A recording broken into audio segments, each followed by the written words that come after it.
Huyu ni mwanamke aliyejifungua watoto 10. Yawezekana umekata tamaa. Sikiliza video hii. Amina ni dada anayetokea Komoro mwenye umri wa miaka 33. Kipindi hichi cha umri wa miaka 33 alipobeba ujauzito, ilionekana tumbo lake sio la kawaida, hivyo ilibidi achukue hatua ya kufanya ultrasound, na baada ya kufanyiwa ultrasound iligundulika kwenye tumbo lake kwamba kuna watoto 10. Safari yake ya ujauzito, yani kulea mimba, ilikuwa ni ngumu, hivyo alikuwa anapata shida wakati wa kukaa, lakini pia hata wakati akitaka kula alikuwa anapata shida sana. Lakini hiyo ni baraka.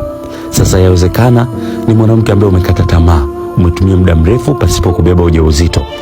Mimi ni expert Bryson, bingwa wa matatizo ya uzazi kwa wanawake. Kama unahitaji ushauri, tembelea bio